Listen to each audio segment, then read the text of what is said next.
उप मुख्यमंत्री देवेंद्र फडणवीस की पत्नी अमृता फडणवीस को धमकी देने वाला अनिल जय सिंघानिया नामक शख्स को मुंबई पुलिस गुजरात से पकड़कर लाई है। दरअसल सिंघानिया की बेटी द्वारा पहले अमृता को रिश्वत की पेशकश की गई, जिसे ठुकरा देने के बाद जय सिंघानिया फोन पर धमकी देने लगा था। पुरानी पेंशन योजना लागू करने की मांग को लेकर हड़ताल कर रहे महाराष्ट्र के सरकारी कर्मचारियों ने अपनी हड़ताल वापस लेने का ऐलान कर दिया। उधर बेमौसम बारिश से महाराष्ट्र के कई जिलों में किसानों को खासा नुकसान हुआ है। इसको देखते हुए विपक्ष ने विधानसभा में जमकर नारेबाजी की और किसानों को मुआवजा देने की मांग की। उधर अंदर उद्धव गुट और शिंदे गुट के बीच चली अदावत अब शिंदे और भाजपा के बीच चलने लगी। इसके चलते 2 कार्यकर्ता घायल हो गए। इसमें एक कार्यकर्ता गंभीर है। इसके अलावा एक्टर दीप तिजोरी ने अपने को प्रोड्यूसर पर धोखाधड़ी का आरोप लगाते हुए 2 करोड़ 60 लाख की ठगी का आरोप लगाया है।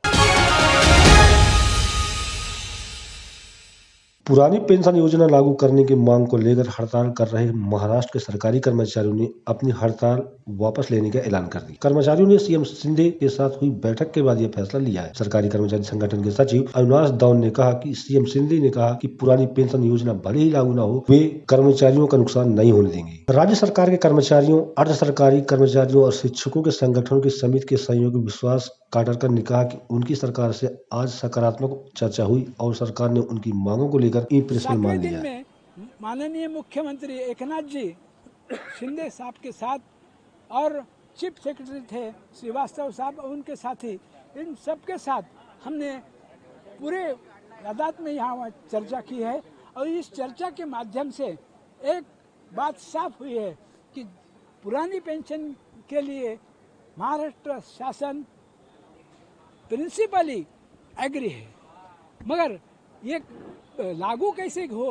वो राजस्थान जो बाहर के जो स्टेट है, राजस्थान है, छत्तीसगढ़ है, बाद में पंजाब है, ये सब जो स्टेट है उन्होंने जिस तरह से ये पेंशन लागू की है रिट्रोस्पेक्टिव इफेक्ट से, उसका अभ्यास, उसकी स्टडी करने की ज़रूरत है। इस वास्ते वो जो समिति वहाँ गठित की गई है उनके माध्यम से ये स्टडी हो जाएगा और हमें उन्होंने एक वर्ड दे दिया कि कौन सी भी हालत में आज की तारीख में पुरानी पेंशन और नई पेंशन इसके बारे में तुलनात्मक अगर स्टडी किए तो पुरानी पेंशन वाला डेफिनेटली पेंशन का जो फिगर है उसका वो बहुत ही बड़ा दिख रहा था और जो नई पेंशन वाला है वो एकदम अत्यल्प ऐसा स्वरूप का उसका पेंशन वहाँ दिख रहा था।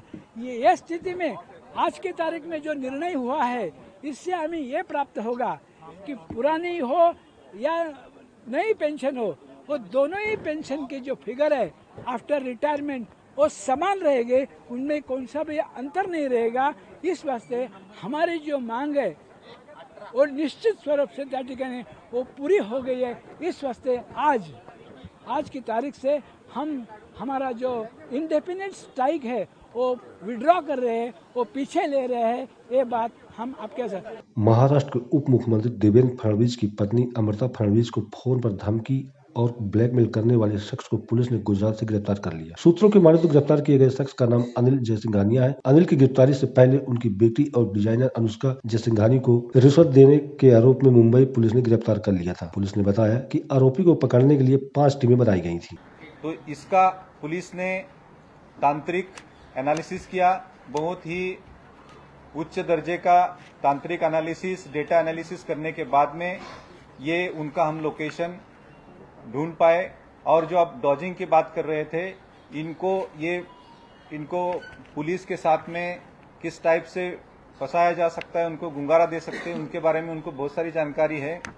तो वो जैसे पुलिस आती थी उसके पहले वो निकल जाते थे। इस आरोपी की आगे की जांच पड़ताल जो मलबार हिल पुलिस स्टेशन है वहां पे गुना रजिस्टर है, उस गुने के जो आईओ है उनको क्राइम ब्रांच ये जो आरोपी पकड़े हैं उन सबको उनको हैंडओवर करेगा और ये गुने की तपास में आगे इसमें कौन कौन इन्वॉल्व है, क्या है, उनका सारा तपास जो तपासी अधिकारी है मलबार हिल पुलिस स्टेशन के वो करेंगे। महाराष्ट्र के विपक्ष के नेताओं ने सोमवार को महाराष्ट्र के विधान भवन की सीढ़ियों पर आंदोलन किया। विपक्ष ने आरोप लगाया कि सरकार ने बजट में आम लोगों को कोई राहत नहीं दी। विपक्ष का कहना है कि सिर्फ बड़ी बड़ी घोषणाएं सत्ता पक्ष द्वारा बजट में की गई है। महाराष्ट्र विधानसभा के बाहर महाविकास आघाड़ी विधायकों ने विरोध के लिए इस बार अनोखे अंदाज से तरह तरह की फसलें लेकर सरकार के खिलाफ नारेबाजी की। बॉलीवुड एक्टर डायरेक्टर दीपक तिजोरी के साथ करोड़ों रुपए की ठगी और धोखाधड़ी का मामला सामने आया है। जो जीता वही सिकंदर और आशिकी जैसी फिल्मों में पॉपुलैरिटी पाने वाले एक्टर ने अपने को प्रोड्यूसर मोहन नादर के खिलाफ मुंबई पुलिस में शिकायत दर्ज कराई। एक्टर का आरोप है कि मोहन नादर ने उनके साथ 2 करोड़ 60 लाख रुपए की धोखाधड़ी की। दोनों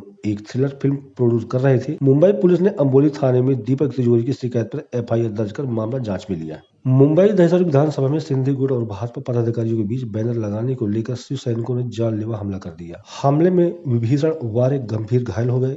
पीठ, कंधे और छाती और हाथ पर गंभीर चोटें आई। वारे को 29 टाके लगे। उनकी तबीयत बेहद नाजुक। घायल विभीषण ने बताया कि वह 26 साल से शिवसेना विधायक प्रकाश सुरभि के साथ काम कर रहे थे, लेकिन वह शिवसेना को छोड़कर भाजपा में पक्ष प्रवेश किया, इसलिए यह बदले की भावना से उनके ऊपर हमला किया गया, जिसमें एक साथ सिंधी गुट के विधायक प्रकाश सुरभि के कई नेताओं के नाम शामिल हैं। इस मामले में दहिसर पुलिस ने 2 लोगों को गिरफ्तार किया, जबकि 6 लोगों के खिलाफ मामला दर्ज है। अभी जो इन्वेस्टिगेशन ऑफिसर है उनको भी बताया है कि कानूनन सख्त कार्रवाई होने की आवश्यकता है।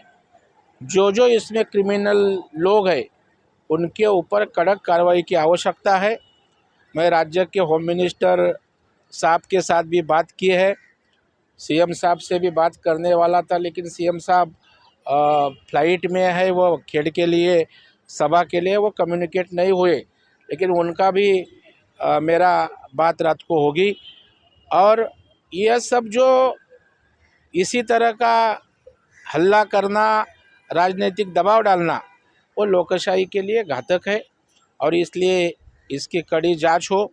जो लोग इससे जुड़े हैं वो कोई भी रहे, कोई भी बड़े रहे, उनके ऊपर कड़क कार्रवाई की आवश्यकता है और वह मांग मैं कर रहा हूं।